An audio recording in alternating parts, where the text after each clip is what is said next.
Monsieur Viault, bienvenue, merci d'avoir accepté notre invitation à cet entretien qui inaugure cette 5e édition des Rendez-vous d'Histoire. Alors, écoutez, vous êtes certainement le plus grand spécialiste québécois des Iroquois. Vous avez vraiment consacré au moins 3 ouvrages, même 4 ouvrages avec Amérindia, qui est un recueil, à ce peuple. Alors, généralement, quand on s'intéresse à un sujet, c'est pas juste parce que notre directeur de thèse nous a dit « travaille donc là-dessus, ça peut être un sujet intéressant ». En général, il y a quelque chose de personnel, il y a un cheminement, il y a une quête. Quelle est la vôtre? D'où ça vous vient, cette passion pour les Iroquois, les Iroquoiens, pour cette culture? D'où ça vous vient? Je suis originaire du Haut-Saint-Laurent, c'est-à-dire une région qui est située à l'ouest de Montréal, entre les lacs Saint-Louis et Saint-François. Et au centre du Haut-Saint-Laurent se trouve la ville de Valleyfield, qu'on appelle maintenant Salaberry de Valleyfield. Et à Valleyfield, le jeu qui est devenu un sport, la crosse, était pratiqué et avait une importance significative chez nous. Alors, j'ai commencé à jouer à la crosse à l'époque où j'étais au séminaire, puis par la suite au cégep, sur le terrain du collège. Alors, il faut préciser que le jeu de la crosse se pratique à l'extérieur, ce qu'on appelle la crosse au champ, et à l'intérieur, la crosse en enclos. Alors moi, j'ai pratiqué la crosse à l'extérieur. Donc la crosse au champ. Et j'adorais jouer à la crosse et je pensais même en faire une carrière. Alors là, on est au milieu des années 70 et je jouais à la crosse, c'est important de le préciser, avec et contre les Mohawks. Parce que Valleyfield est situé non seulement dans le Haut-Saint-Laurent, mais entre 2 communautés iroquoises, c'est-à-dire Ganawagé et Akwesasne, qu'on a appelé anciennement Saint-Régis. Alors, je jouais à la crosse avec et contre les Mohawks.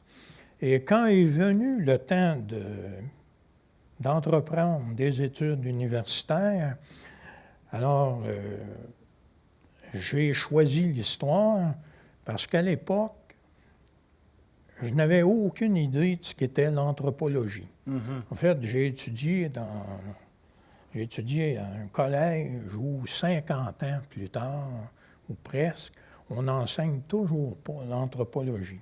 Mm-hmm. Alors, j'ai choisi l'histoire et là, je devais choisir une université. Alors, j'ai choisi Laval pour 2 raisons.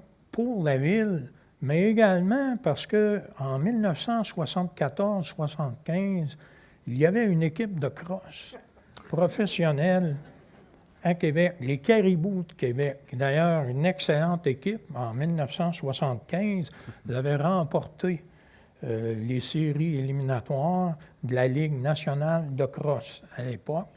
Mais la Ligue est tombée après 2 ans, notamment à cause des Jeux olympiques. L'équipe de Montréal ne pouvait pas se présenter. Mais à tout le moins, j'ai choisi Québec parce que je pensais étudier à l'université et jouer à la crosse. Sauf que mon père m'avait vu venir parce qu'il allait payer une partie de mes études universitaires. Alors, il m'a bien fait comprendre que c'était pas l'époque de sport-études, comme on dit aujourd'hui. Alors, c'était ou le sport ou les études. Alors, mon rêve de devenir une vedette sportive, s'est évanoui ou presque, mais pas mon intérêt pour les peuples autochtones et notamment pour les Iroquois. Parce qu'à l'époque où je jouais avec et contre les Mohawks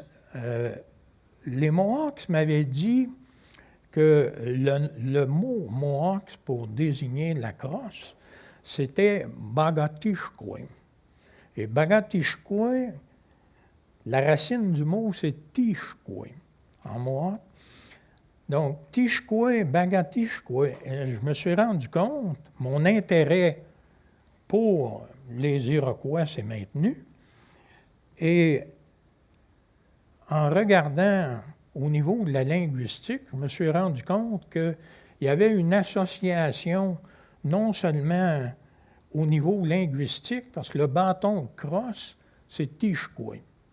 Et la guerre, c'est-à-dire le bâton de crosse, Bagatishkwe, et la guerre et l'arme Tishkwe.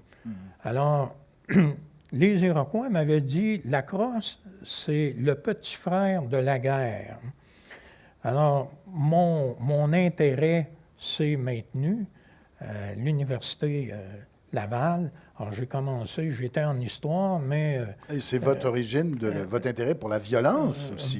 Et j'ai, en fait, la violence ma chez thèse les de doctorat portait sur l'anthropologie de la violence, la guerre chez les Iroquois et le traitement des prisonniers. Donc, mon intérêt a commencé avec le sport de la crosse. Et quand j'ai terminé en 1978 mes études de baccalauréat en histoire, j'avais pris durant mon bac un cours d'anthropologie. C'était avec François Trudel et le cours spécialiste des Inuits, mais ethno-historien. Et il avait invité des chercheurs durant ce qui était devenu un mini-colloque qui a donné lieu à un numéro de recherche amérindienne. Et un des invités était Normand Clermont. Normand Clermont, qui était un pédagogue d'exception et un archéologue de renom, avait fait une présentation sur un chef iroquois, un chef Onondaga, Garagontier, c'est-à-dire le soleil qui marche. Et j'ai écouté Clermont durant 20 minutes et ça a suffi à me convaincre que j'allais poursuivre des études graduées à Montréal en anthropologie avec Normand Clermont. D'ailleurs, j'ai fait mon mémoire de maîtrise et ma thèse de doctorat avec lui. Et je suis demeuré à l'Université de Montréal durant 33 ans. Exactement. Alors, vous dites, moi, je ne connaissais pas l'anthropologie. D'ailleurs, vous vous dites plus ethno-historien. Vous vous dites plus à l'aise de vous dire ethno-historien plutôt qu'anthropologue. Alors, tout de suite, je vous poserai une question qui est au centre des discussions, je dirais, méthodologiques et presque théoriques même, dans ces grands débats sur nos rapports avec les Autochtones, la question des sources. Comment vous gérez, comment vous abordez la question des sources? Parce qu'il y a un certain nombre d'Autochtones qui nous disent, bien écoutez, vos sources, les sources européennes, ça n'a pas vraiment de valeur. Vous nous étudiez à partir du regard de l'autre. Et nous, on veut davantage faire confiance à l'histoire orale, à l'oralité. Alors, comment vous abordez cet enjeu-là? Je sais que c'est un enjeu complexe, je vous demanderai d'être synthétique, mais comment vous l'abordez? Avec beaucoup de circonspection. C'est-à-dire que tout document historique, à mon avis, doit être approché en se posant ce que je qualifierais de batterie de questions. Peu importe le support sur lequel le document se présente, qu'on parle de l'écrit, qu'on parle de l'oral, qu'on parle d'une carte, qu'on parle d'une image ou d'une photo. C'est-à-dire des questions qui, en fait, sont le paradigme de la communication. Qui dit quoi, à qui, pourquoi, quand, comment, avec quelle intention et avec quel effet.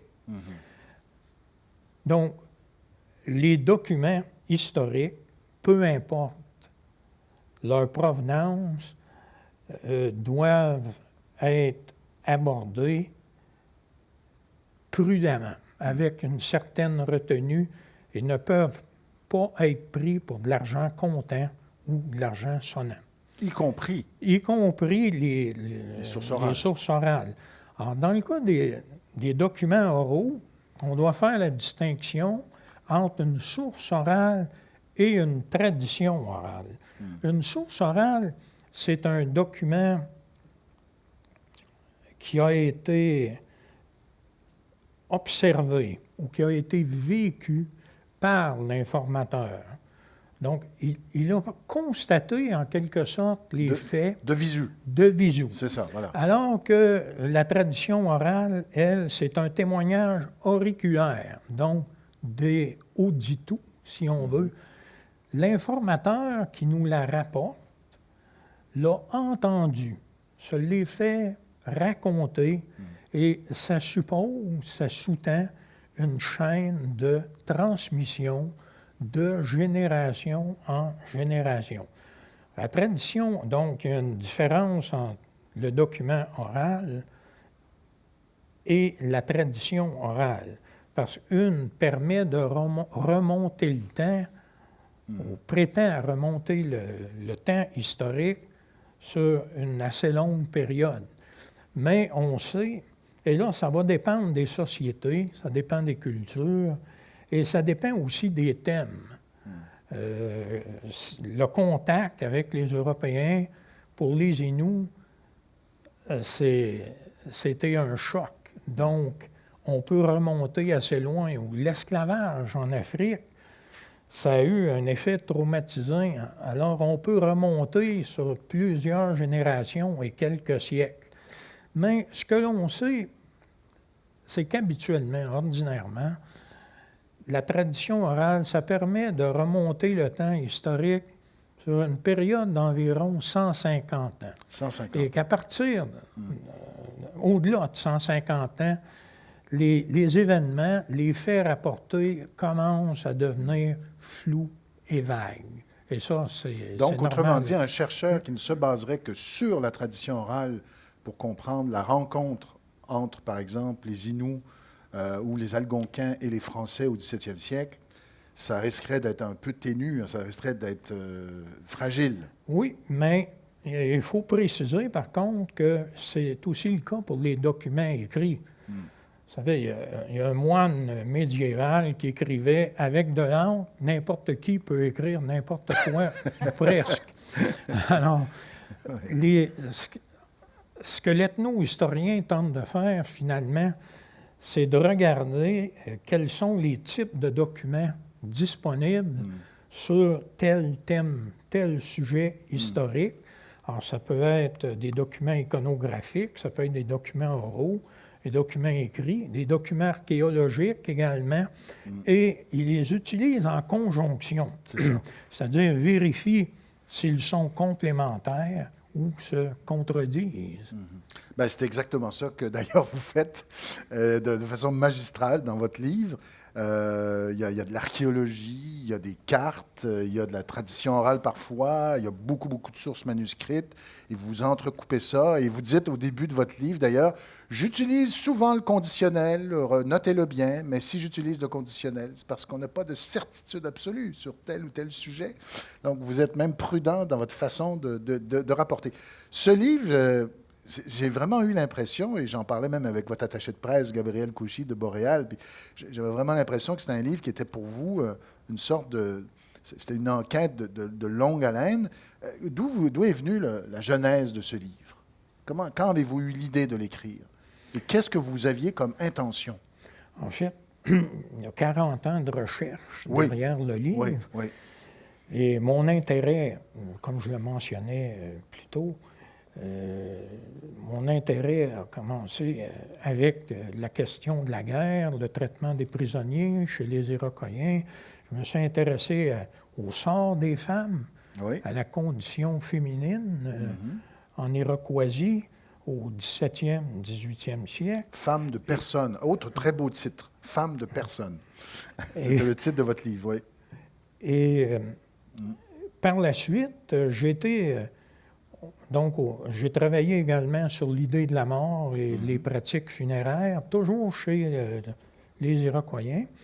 Et au début des années 2000, l'INRS, l'Institut national de recherche scientifique, culture et société, a mis en chantier un projet d'écriture, une synthèse historique de l'histoire de Montréal et de sa région. Alors, on m'a approché pour écrire le chapitre sur la préhistoire, entre guillemets, c'est-à-dire la période antérieure au contact. Et finalement, les chercheurs qui avaient été approchés pour écrire la période du contact, celle du régime français et même les débuts du régime britannique, en fait, de la préhistoire jusqu'à 1800, personne ne voulait le faire. Alors, j'ai abouti avec 5 chapitres à rédiger, c'est-à-dire de la période antérieure au contact jusqu'au début de la conquête britannique, jusqu'en 1800. Alors, à travers l'histoire de Montréal, j'ai commencé à réfléchir à l'occupation iroquoienne dans la vallée du Saint-Laurent, particulièrement dans l'archipel d'Hochelaga, ou l'archipel de Montréal, et à m'interroger sur la question de la disparition ou de la dissolution de la Laurentie iroquoienne. Alors, c'est ça. Donc, vous abordez plusieurs sujets. On ne va pas tous les traiter parce qu'on veut que les gens achètent le livre. Très important. Il ne faut pas sortir d'ici en disant « Ah, je sais tout, pas besoin de... » Il faut lire le livre. C'est vraiment une enquête. Mais on va en aborder au moins 2. On va en aborder 2. D'abord, vous allez nous présenter un peu l'état de nos connaissances sur Hochelaga. Le village d'Hochelaga, donc c'est ce fameux village que découvre Jacques Cartier en 1535. On est en début octobre 1535. Il découvre ce village. Alors, en quelques mots, qu'est-ce qu'on sait de ce village? Et est-ce que, dans l'état actuel des connaissances, est-ce que cette communauté peut être rattachée ethniquement aux Iroquois du nord des États-Unis? Je sais que c'est une grosse question, mais je vous la pose. Donc, qu'est-ce qu'on sait de ce village, de son histoire? Est-ce que ça fait longtemps qu'ils sont établis là? Quels sont en gros leurs us et coutumes? Et est-ce qu'ils sont ethniquement rattachés à ces Iroquois du Nord, là, ceux qui vont évidemment attaquer les Français, les Canadiens tout au long du 17e siècle?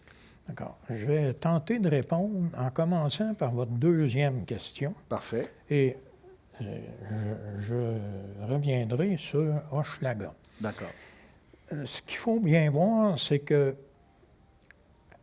pour les anthropologues amérindianistes, parce qu'amérindien est un terme que je pourrais expliquer pourquoi je continue de l'utiliser et comment je le justifie, mais pour les anthropologues amérindianistes qui s'intéressent à l'Amérique du Nord au 16e siècle, c'est-à-dire au moment de l'arrivée des premiers Européens. L'Amérique du Nord se découpe en 11 régions ou provinces culturelles, qu'on appelle aussi des aires culturelles. Vous avez, entre autres, la côte du Pacifique, les Grandes Plaines, le Québec subarctique, d'accord? Et vous avez ce qu'on appelle le nord-est américain, sans tous les énumérer. Et dans le nord-est américain, pour vous situer et situer les gens, alors disons que si on regarde du côté nord, on part de Terre-Neuve, Labrador, et on descend jusqu'en Caroline du Sud. Du nord au sud. Et à l'est, on part de la Nouvelle-Angleterre et on va vers l'ouest et on se rend jusqu'au lac supérieur. Donc, c'est ce qu'on appelle le nord-est américain. Et vers les années 1500, disons, début du 16e siècle, on estime en anthropologie que dans cette ère culturelle, devaient vivre 240 000 à 250 000 Amérindiens. Et 240 à 250 000, parmi lesquels on pouvait identifier environ 120 peuples autochtones différents. Et parmi ces 120 peuples, vous en avez une vingtaine, peut-être 24, qui étaient bien identifiés à ceux qu'on appelle les Iroquois. Précisons, pour bien situer les choses, que dans ce nord-est américain, c'est 240 à 250 000 autochtones et 120 peuples. On les distribue et on les regroupe en 2 familles linguistiques. Alors, c'est important de le préciser. Ce ne sont pas les techniques d'acquisition ou les types d'économie, ce ne sont pas les types d'habitation non plus qui font qu'on regroupe les peuples autochtones. Ce sont les langues. Et dans le nord-est de l'Amérique du Nord, vous aviez 2 grandes familles.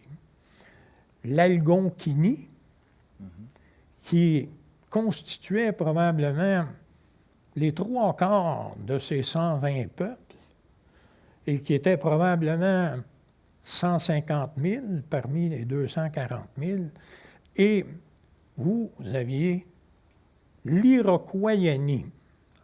Pas l'Iroquoisie, l'Iroquoianie. Et l'Iroquoianie, donc, c'est une vingtaine de peuples qui parlent la langue iroquoienne.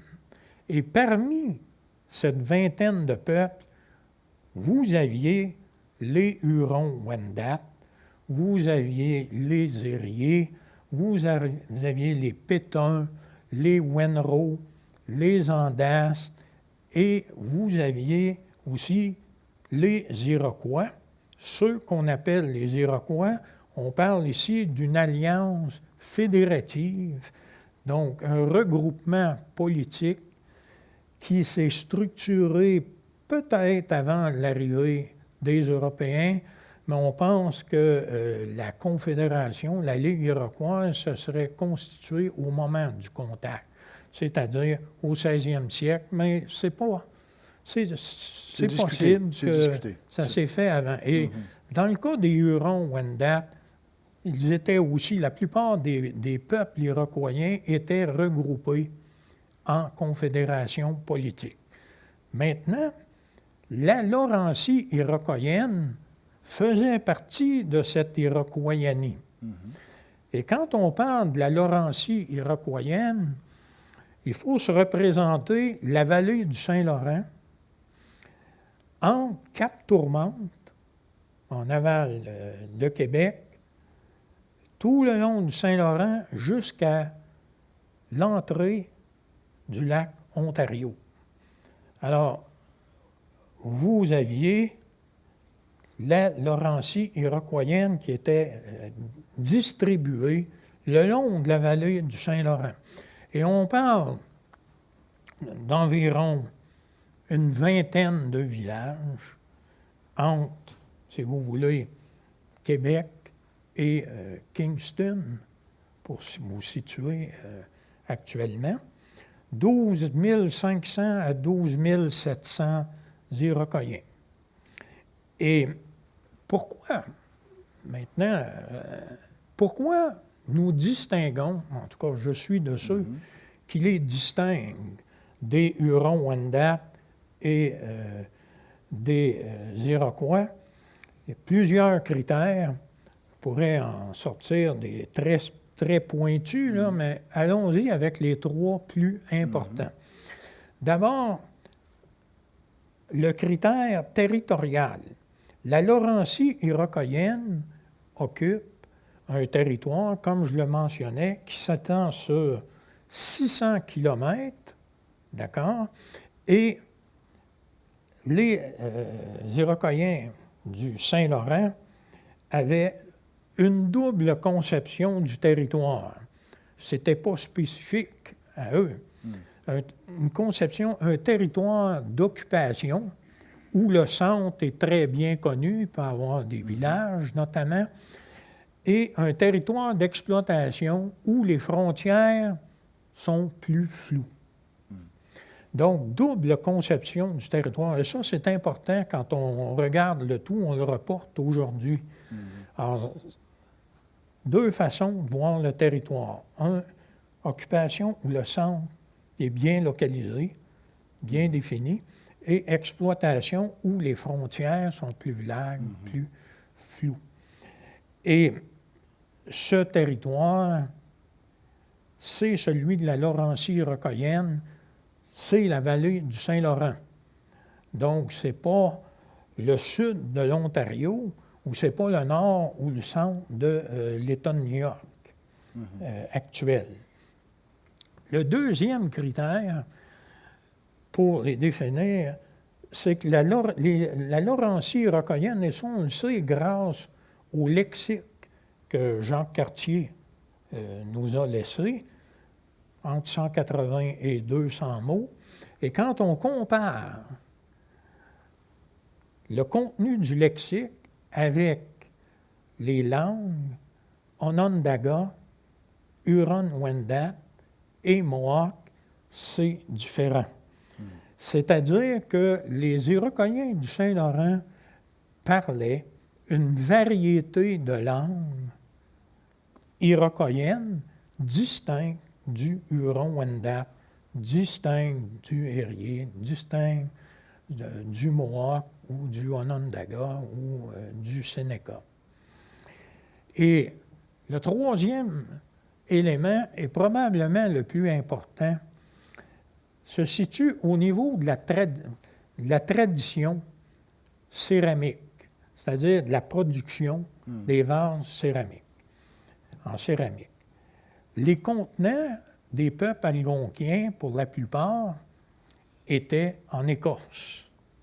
Alors que les Iroquoiens et les vases, la poterie, c'est probablement l'article qu'on fabriquait, le bien qu'on fabriquait qui était le plus important parce qu'on l'utilisait au quotidien. On l'utilisait, le vase en terre cuite, pour la cuisson, pour le transport des aliments ou encore pour la conservation des aliments et pour les réserves alimentaires. Alors, ce qui caractérise la Laurentie iroquoienne, c'est sa production céramique qui porte une signature stylistique typique que les archéologues vont caractériser, identifier par l'orientation décorative. C'est-à-dire que, entre autres, sur les vases en céramique, vous avez des motifs en épis de maïs ou en échelle. Et également, la ponctuation sur les vases est en roseau. Et ça peut paraître élémentaire, mais c'est capital pour les archéologues parce que cette poterie, ça c'est une question peut-être de goût personnel, c'était la plus belle et probablement la plus recherchée, tant par les autres groupes iroquoiens qui en fabriquaient que par les groupes algonquiens qui voulaient obtenir des vases en terre cuite. Donc, la poterie produite par la Laurentie iroquoienne est très différente de celle des Mohawks ou celle des Hurons-Wendat. Donc, c'est quand même assez important ce que vous dites là, puisque la prétention des Mohawks, c'est que les Iroquoiens de la vallée du Saran étaient leur peuple, c'était les mêmes. Corrigez-moi, mais c'est un peu ce qu'ils répètent, non? Et donc là, vous nous dites, c'est pas tout à fait la même chose. Enfin, par le territoire, par la langue et par la poterie, donc les artefacts trouvés au plan archéologique, on ne peut pas nécessairement les recouper à l'identique, quoi. C'est pas prouvé à 100%. D'accord. Juste avant Oui. d'y répondre, je préciserai, je pourrais ajouter également d'autres éléments. La fête des morts, qui était une pratique Huron-Wendat, qui est très, très documentée, n'était pas une pratique de la Laurentie iroquoienne. Les sites qui ont été fouillés entre Québec et Kingston, en Ontario, nous montrent des pratiques funéraires qui étaient très différentes. Les Iroquoiens du Saint-Laurent ne portaient pas, quand ils allaient en guerre, si on s'en tient aux descriptions de quartiers, de tevets et de belles forêts, ne portaient pas des armures en latte de bois, qui sont très bien décrites par Sagard, par Champlain et par les Jésuites. Alors, de la tête aux pieds, on revêtait des armures en latte de bois. Chez les Hurons-Wendat, chez les Mohawks, chez les Oneida. Alors que la Laurentie iroquoienne, elle, c'est plutôt, on porte une espèce de casque en peau avec des rondaches, des boucliers en rondaches. Les Iroquois de la Ligue des Cinq Nations fabriquent des canots en écorce d'orme, alors que la Laurentie iroquoienne, les canots sont en écorce de bouleau. Alors, ce sont des éléments là, importants qui permettent de les distinguer.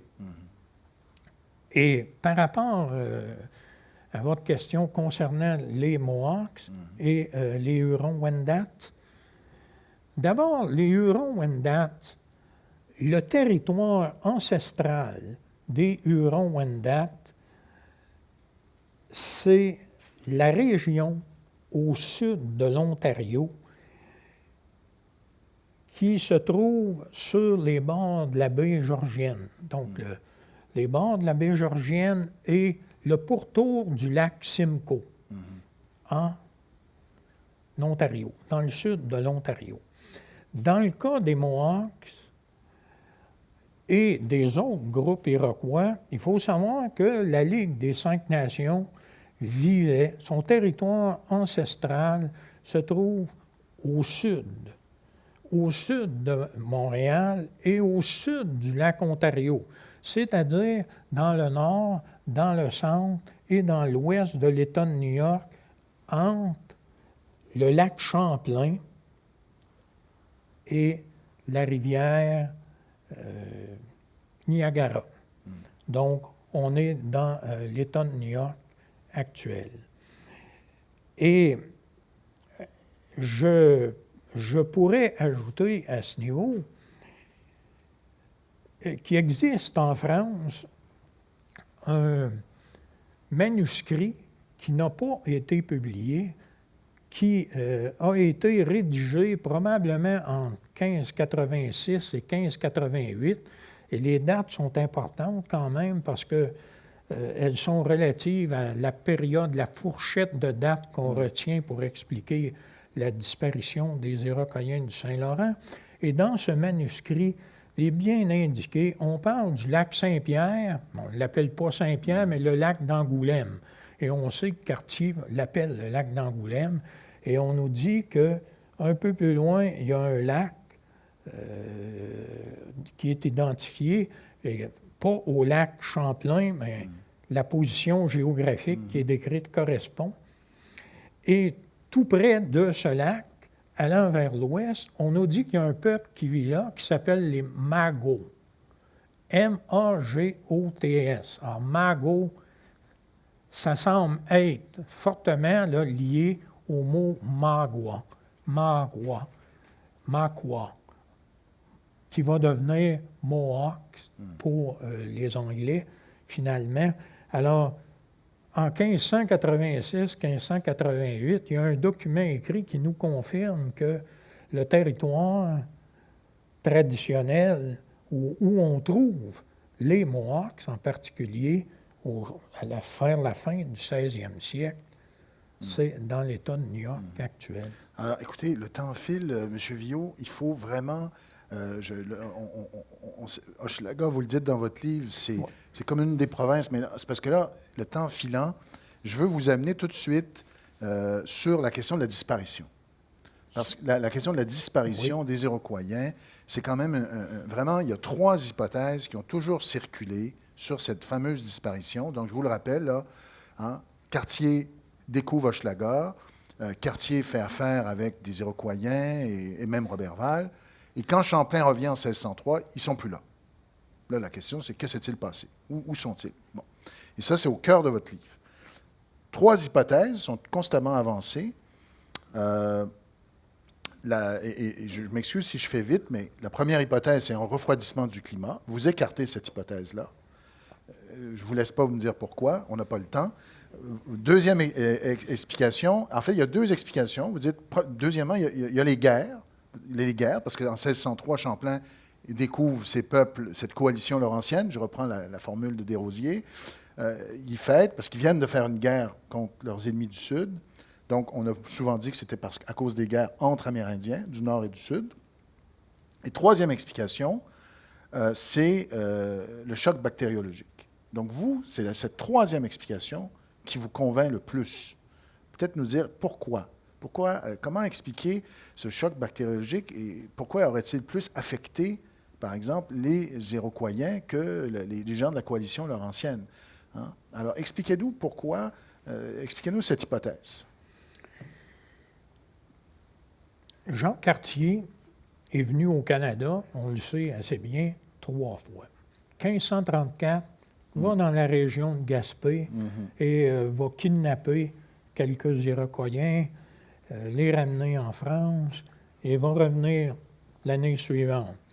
Alors, en 1535, Cartier vient s'installer à Québec, sur les bords de la rivière Saint-Charles, et doit hiverner ici. Et on sait, en 1535, Cartier va remonter le Saint-Laurent jusqu'à Montréal.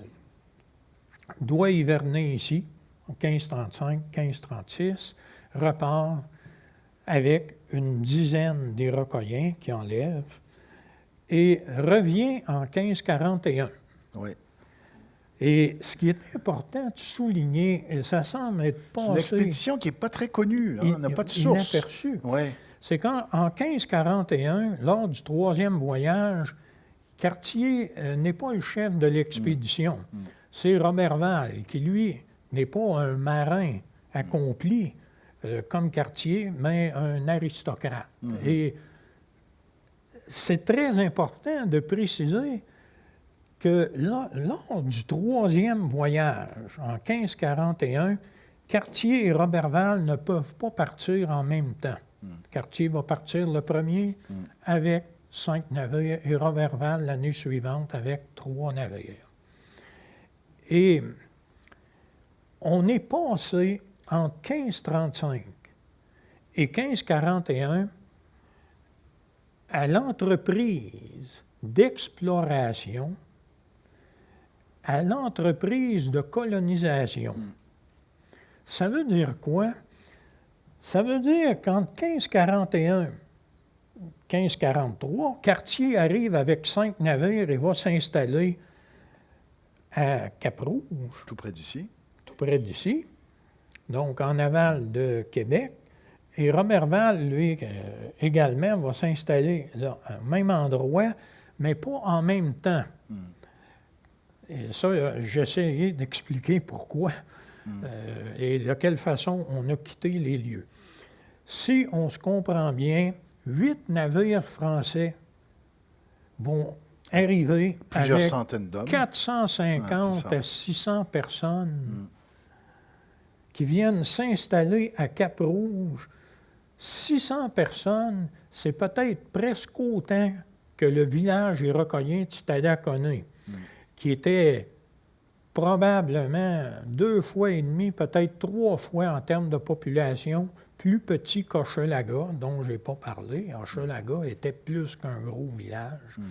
C'était la plaque tournante, probablement, de la Laurentie iroquoienne. Et non seulement on arrive avec des marins, des soldats, des femmes et des enfants. Des prisonniers aussi. Des prisonniers. Des prisonniers. Oui, c'est une des seules fois où on a conscrit des prisonniers. Et surtout, important de le signaler, avec toute la basse-cour. Oui.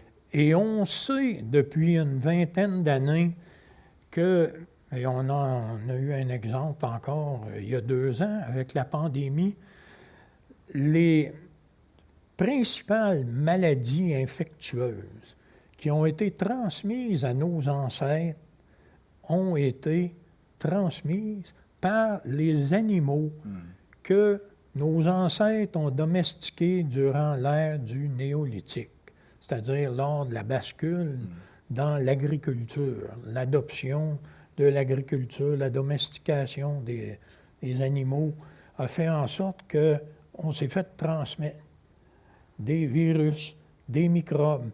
Et quand on arrive avec toute la basse-cour ici, là, volailles domestiques, porcs, brebis et chevaux également, je pense que il y avait des passagers clandestins finalement à bord des navires de Cartier et de Roberval, des virus et des microbes qui ont été probablement transmis aux Iroquoiens du Saint-Laurent. Tevet, André Tevet, qui est un moine cordelier, un érudit de l'époque, dans un des manuscrits qu'il a rédigé entre 1586 et 1588, mentionne dans un passage qui semble avoir échappé à tous ceux qui sont intéressés à cette période-là, il nous dit, quand Roberval vient s'installer après Cartier, quelques mois plus tard, en 1542, qu'il y a eu une grande famine qui a dû durer 6 mois. Et Roberval et les siens sont demeurés 11 mois à Cap-Rouge. Donc, il y aurait eu une grande famine, c'est l'expression qu'il utilise, qui aurait frappé les colons installés à Cap-Rouge, les colons de Roberval. Et il nous dit que cette grande famine a dégénéré, de laquelle, l'expression qu'il utilise, s'est répandue chez les sauvages. Il faut entendre les Iroquoiens de Stadacona. Et de la maladie, la grande fièvre pestilentielle, ça veut dire, ça, à l'époque, une épidémie, et ce n'est pas le scorbut, parce que le scorbut, ce n'est pas une maladie contagieuse. Alors, une grande épidémie, une grande maladie de fièvre pestilentielle, de laquelle, dit-il, la plupart des sauvages sont morts. Alors, ça, c'est un document, un extrait, un passage qui suscite là, la réflexion.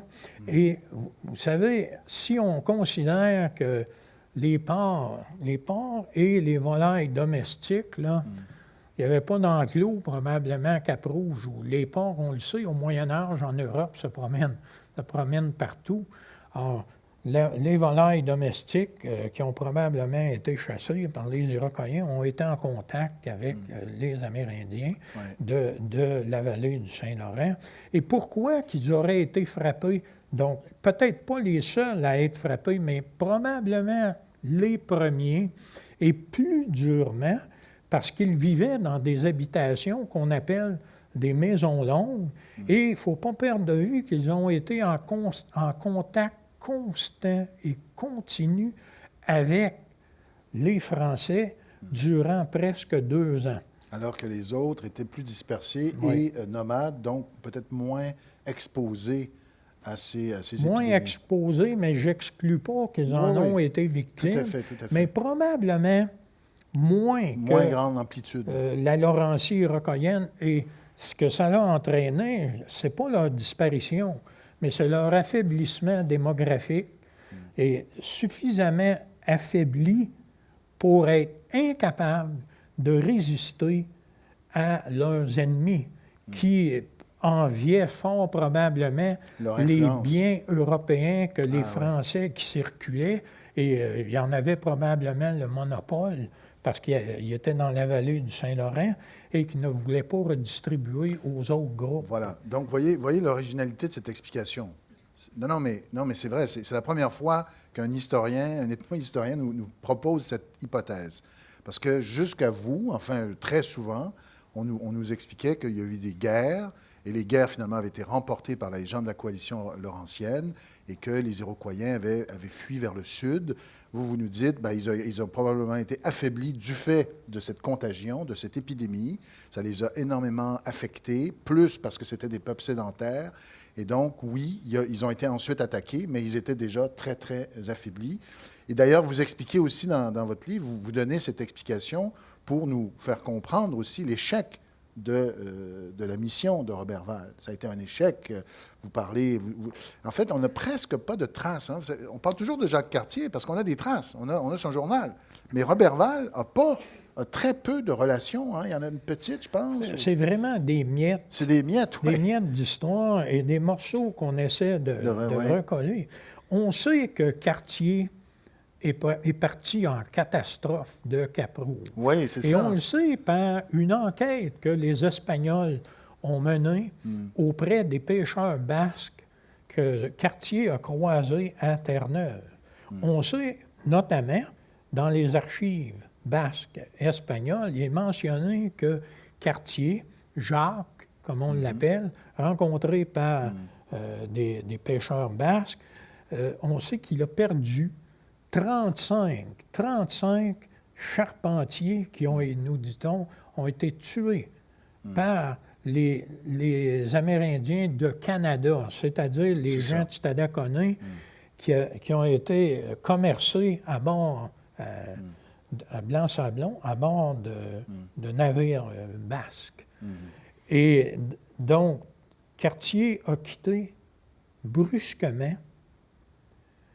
On a souvent dit que c'était... Ça n'était pas nécessairement, juste à cause des diamants. À cause de la pyrite. Oui, c'est ça. Des diamants c'est de ça, Canada des faux diamants. Et de Oui, intéressant. pour démontrer ça au roi. Voilà. Du moins, je ne suis pas convaincu de ça. Intéressant. Et on sait également, Roberval, il nous manque, lui aussi, une partie de sa relation, mais on sait quand même que quand il s'est rendu à Hochelaga, ces hommes ont dû voler ou acheter 50 kilos, 80 livres de maïs. Et ça, on le sait comment? On le sait parce que c'est mentionné ça, c'est relaté. Ils ont dû ramener à Cap-Rouge. Et là, ça confirme là, la famine. Mais le fait qu'ils n'ont pas pu se procurer du maïs chez les Iroquois de Stadacona, c'est parce que ça allait pas bien. Cartier était parti rapidement et Roberval, ça ne devait pas aller mieux. Alors là, l'autre question très, très importante, le temps file toujours, je m'excuse de vous presser, c'est la question des survivants.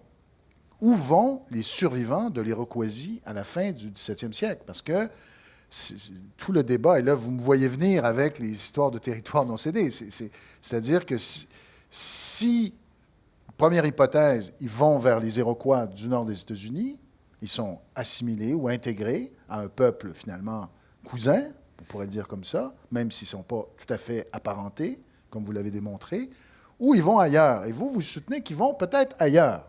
Et c'est ça, je veux vous entendre, c'est une hypothèse aussi qui est très originale. Donc, les rescapés, les survivants de l'Iroquoisie, à la fin du 16e siècle, ceux qui ont disparu lorsque Champlain arrive, donc, où sont-ils allés selon vous et qu'est-ce qui s'est passé?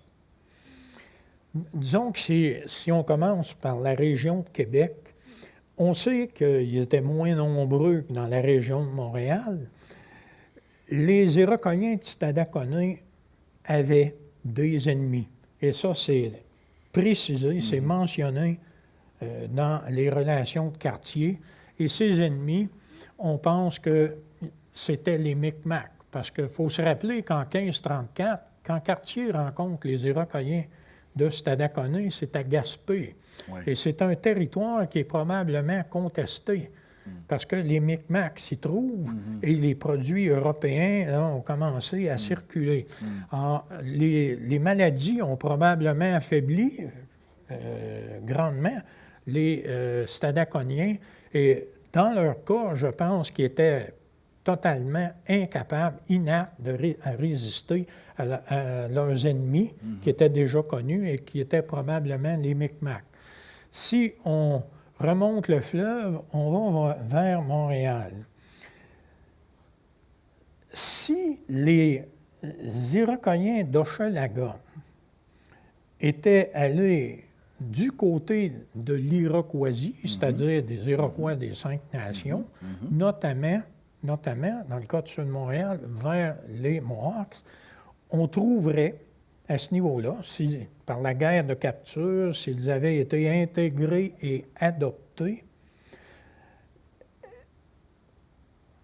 on trouverait des évidences au niveau de la poterie qui aurait été fabriquée par les captives iroquoiennes du Saint-Laurent intégrées chez les Mohawks. C'est-à-dire qu'au niveau de l'art décoratif, au niveau des styles, de la fabrication, de la forme des vases, il y aurait eu un changement. Que les archéologues auraient pu attester de ça. Et il y a très peu de poterie iroquoienne du Saint-Laurent qui est trouvée, entre autres, dans la vallée de la rivière Mohawk aux États-Unis. Et encore là, cette poterie, parce que c'était la plus belle, la poterie iroquoienne du Saint-Laurent, a pu faire l'objet de commerce, d'échanges. Et une autre raison aussi, qu'on peut peut-être amener du côté des Mohawks, si, je dis bien, des Iroquoiens du Saint-Laurent, il y en a probablement eu, ont abouti chez les Mohawks, c'est comme captifs de guerre qui n'ont pas nécessairement été adoptés. Vous savez, on aime bien dire que les prisonniers de guerre qui n'étaient pas mis à mort, qui n'étaient pas tués sur le champ de bataille, étaient ramenés et adoptés. C'est vrai que l'adoption était une pratique généralisée. C'était pour les jeunes, non? Surtout pour les femmes, les enfants. Les enfants, mais il faut faire attention. Il y a des prisonniers qu'on gardait pour suppliciés et il y en a d'autres qu'on astreignait à l'esclavage, c'est-à-dire à faire tous les travaux que les gens de la communauté des ravisseurs ne voulaient pas faire. Et les adoptés devenaient des membres à part entière du groupe qui les adoptait, mais pas les esclaves. Les esclaves pouvaient être mis à mort n'importe quand et étaient astreints à toutes sortes de travaux domestiques. Alors, ils n'auraient pas fabriqué la poterie, disons que les captives n'auraient pas fabriqué la poterie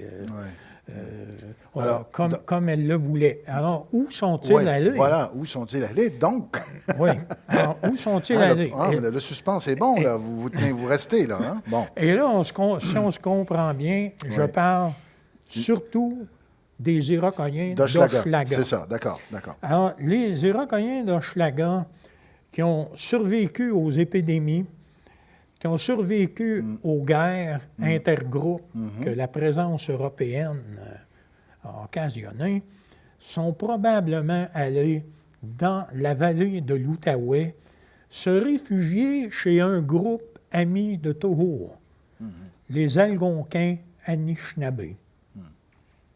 Et un groupe en particulier dont on connaît seulement le nom Huron-Wendat.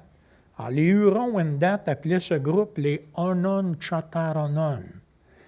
Ronon en Huron-Wendat, ça veut dire peuple, nation. Onon-Tate, ça veut dire montagne, le peuple de la montagne. Mon hypothèse, je l'ai développée, mais je ne suis pas le seul à l'avoir pensé, mais je l'ai développée, c'est que les réfugiés, les Onon-Chataronon étaient un groupe de symbiose, finalement, composé d'Algonquins et de réfugiés iroquoiens du Saint-Laurent. Et on a des évidences, par exemple, au 17e siècle, quand Champlain capture des prisonniers iroquois et il veut converser avec eux, Il demande à des Algonquins, Onon-Chattahoochee, de discuter avec ces prisonniers iroquois parce qu'ils sont bilingues. Ils maîtrisent l'algonquin et ils maîtrisent la langue iroquoienne. Et on sait qu'un des chefs des Onon-Chattahoochee, les Onon-Chattahoochee sont appelés par les Français au 17e siècle les Iroquais, la nation de l'Iroquais, un de leurs chefs. Mais on sait qu'il y a un chef Onon-Chattahoochee qui s'appelait Tawiscaron. Tawiscaron, c'est un des deux jumeaux de l'histoire du mythe de la création chez les Iroquois. Alors, donner le nom d'un des jumeaux mythiques à un de nos chefs, là, chez un groupe algonquin, c'est assez inusité.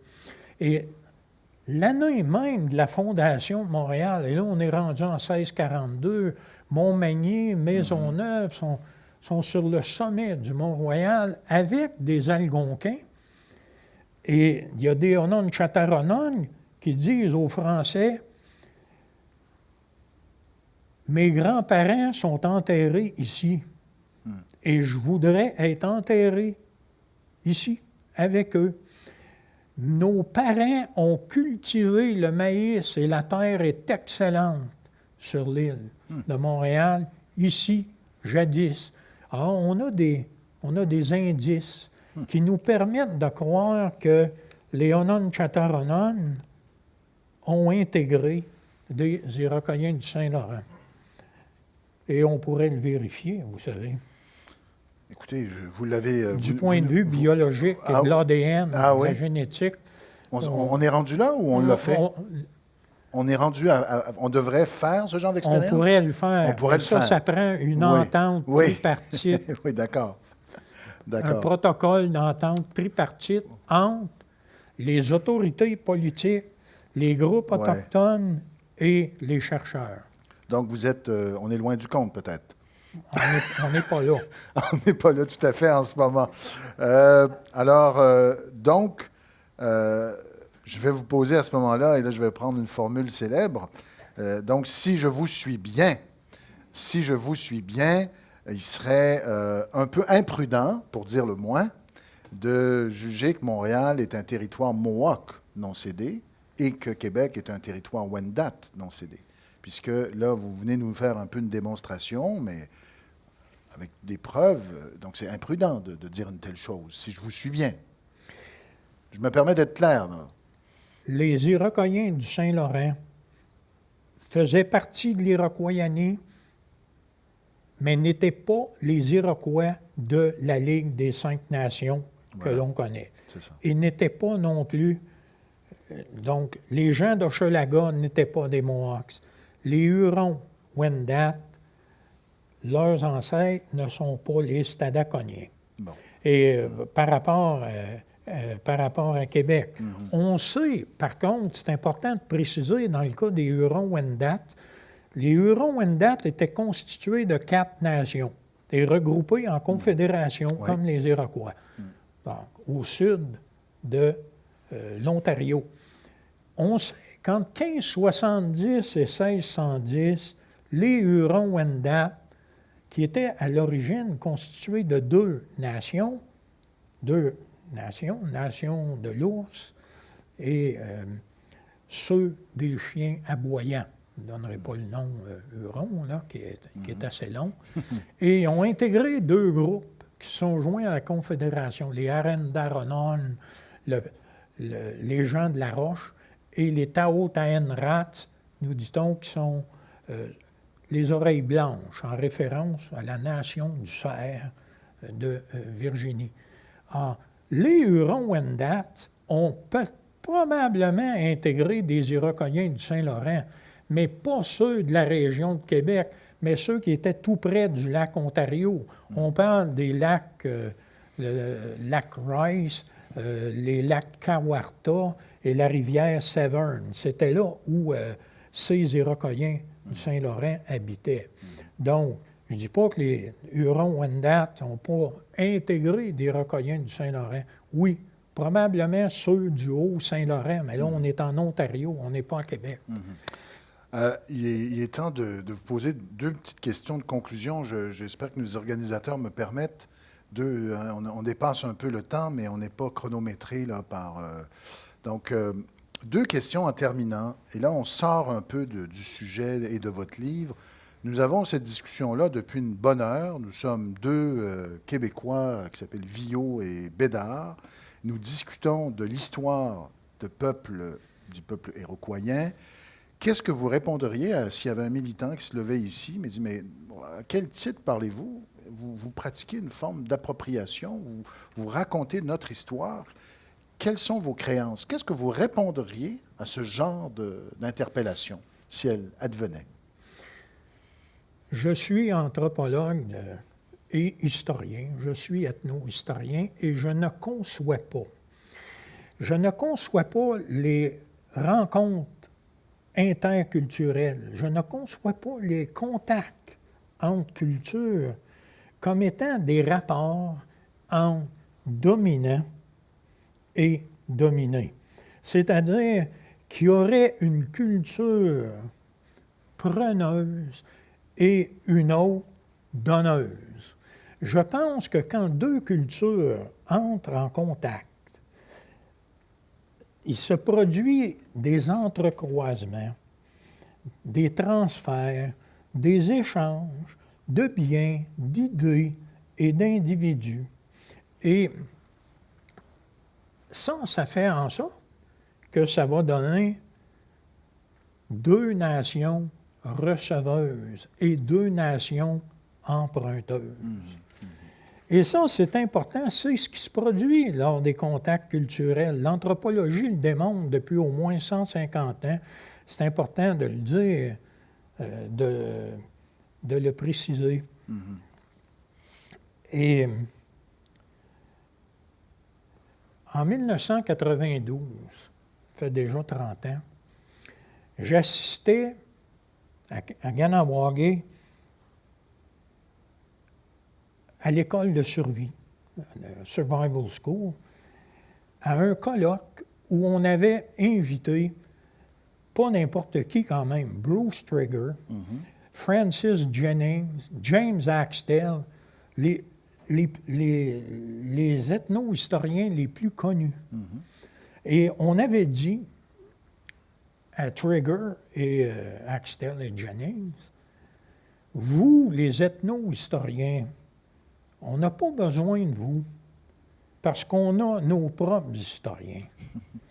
Alors, à cela, je réponds, tant mieux si vous avez vos propres historiens. Mais si on veut parvenir à une compréhension plus objective et sans cesse plus complète des rapports entre colonisateurs européens et les peuples autochtones, c'est dans la diversité des idées et des opinions qu'on va le faire et on va parvenir également à une histoire plus complète du Québec et du Canada. En effet. Dans un de vos livres, je me souviens, ça m'avait frappé, vous critiquez ce que vous appelez la xénophilie, que vous considérez comme une forme d'ethnocentrisme inversé. Est-ce que vous avez le sentiment qu'il y a une forme de xénophilie, qui serait très répandue justement dans les études autochtones? Et est-ce que vous n'avez pas un peu le sentiment, j'ai parfois ce sentiment lorsque je lis ou j'écoute des gens parler, qu'on assisterait à une sorte de retour du mythe du bon sauvage, c'est-à-dire un être qui serait moralement supérieur aux Occidentaux et que, par conséquent, il faudrait... vous voyez, il y a une posture morale parfois qu'on sent. J'aimerais vous entendre là-dessus, puisque vous en avez déjà vous-même parlé. Oui. La xénophilie, c'est un préjugé. Il existe des préjugés favorables. C'est ça. On pense toujours en termes de préjugés défavorables. Oui, c'est vrai. La xénophilie, c'est un préjugé favorable, peut-être trop favorable, qui consiste à dire que les institutions des autres ou que les autres eux-mêmes sont meilleurs que nos institutions ou que nous. Et il existe actuellement, une tendance, je dis bien, qu'on peut appeler de la rectitude anthropologique. La rectitude anthropologique, comme il existe une rectitude politique. Et cette rectitude anthropologique permet à n'importe quel anthropologue bien pensant de recycler son opinion selon, au gré, si vous voulez, des enjeux actualisants, en prétextant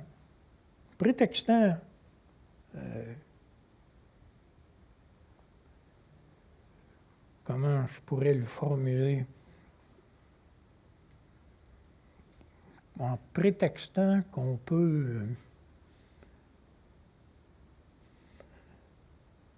en prétextant l'idée de respect envers tous et du fait en prétendant qu'on ne veut pas offenser les autres cultures et les autres religions.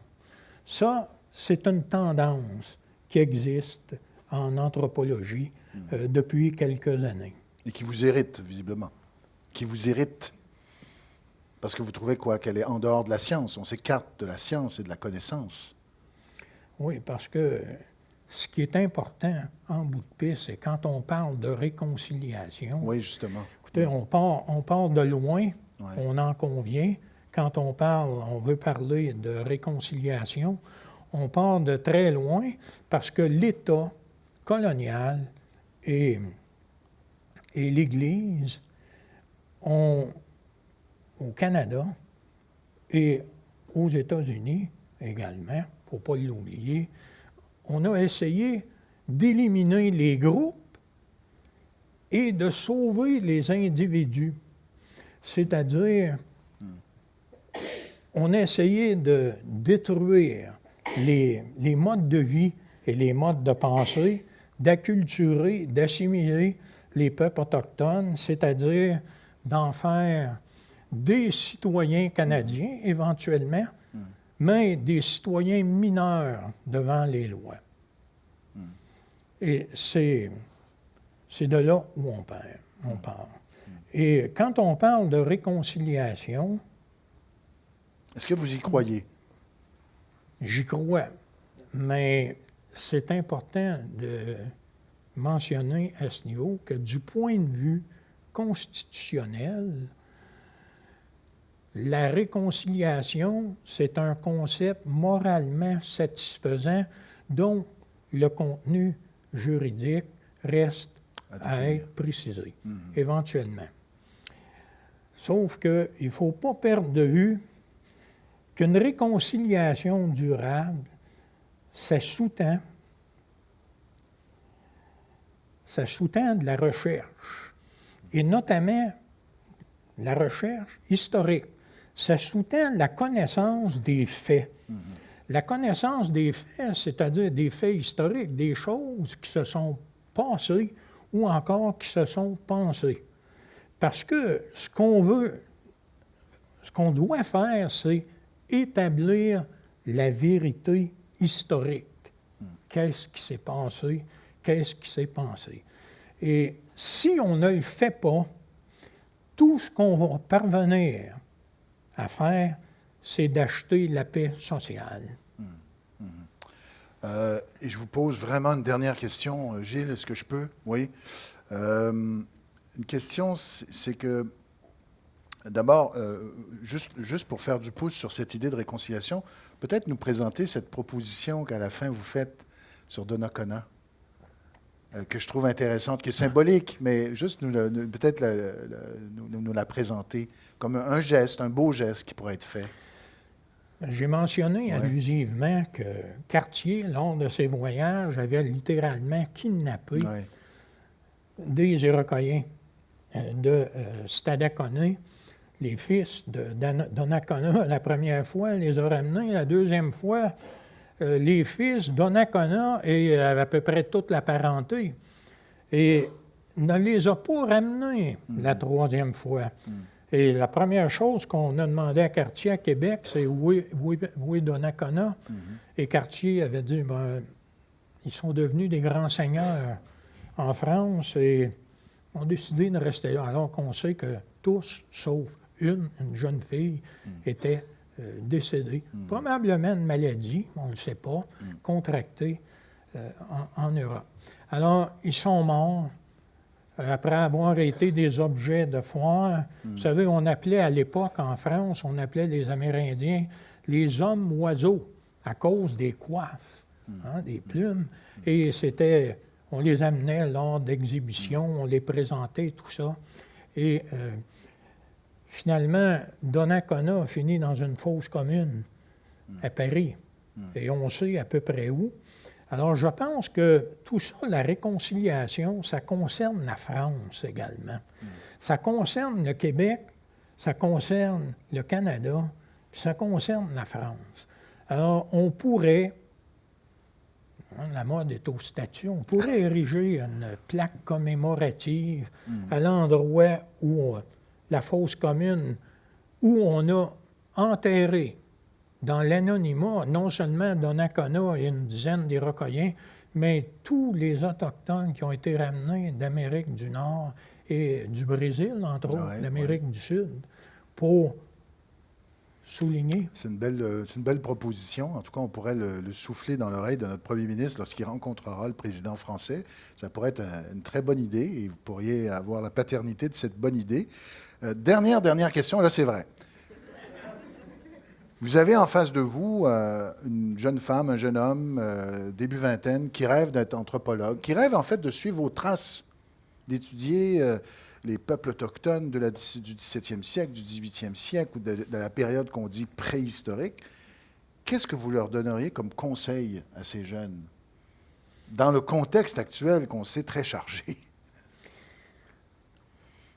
D'abord, je lui suggérerais fortement, parce qu'on le sait, les ethnologues notamment, ceux qui étudient les cultures actuelles, et souvent les peuples autochtones, vont passer leur vie à étudier la même culture, la même société. Oui. Ça, c'est un fait connu. Alors, la première chose à faire, surtout si le peuple ou les peuples qui peuvent l'intéresser ne parlent pas français, ne parlent pas anglais, d'apprendre la langue. Alors, l'apprentissage de la langue, c'est une des premières choses qu'on enseigne aux étudiants en anthropologie. Apprendre la langue de la société que tu veux étudier, c'est la clé, parce que ça te permet d'accéder à la psychologie, à la conception, la vision du monde de cette culture. Et elle peut être très différente de la nôtre. Donc, je lui suggérerais d'apprendre la langue autochtone de la communauté qui se propose d'étudier. Je lui proposerais également de faire preuve d'empathie authentique, c'est-à-dire d'essayer de se mirer dans la culture de l'autre, d'essayer de se mettre à sa place, et particulièrement dans le cas des Autochtones, quand on sait ce qu'ils ont vécu, parce que quand on parle de destruction d'un mode de vie, d'un mode de pensée, on parle d'un ethnocide. Je lui suggérerais également de faire preuve de compréhension imaginative. Compréhension imaginative de ce qui se passe dans l'esprit, ou ce qui peut se passer dans l'esprit des gens d'en face, de sorte que leurs intentions ne paraissent pas toujours mal intentionnées, ineptes ou hypocrites. Ou malveillantes. Malveillantes. Et finalement, je lui demanderais s'il est disposé à combattre le racisme. Combattre le racisme classique, le néo-racisme, qui lui est plus subtil, et le racisme systémique, que je qualifierais d'idéologie parasitaire, qui découle du colonialisme européen et qui s'est encastré, ou qui perdure plutôt, dans les institutions, notamment dans le domaine de la santé, dans le domaine de l'emploi, dans le domaine du bien-être, dans le domaine de l'éducation, et qui malheureusement s'est encastré dans l'idéologie de certains, je dis bien de certains de nos concitoyens. Sous la forme de préjugés, de stéréotypes, Oui. C'est ça. Ben, merci beaucoup, M. Viault. Vraiment, c'était passionnant. Merci beaucoup. Alors maintenant, oui.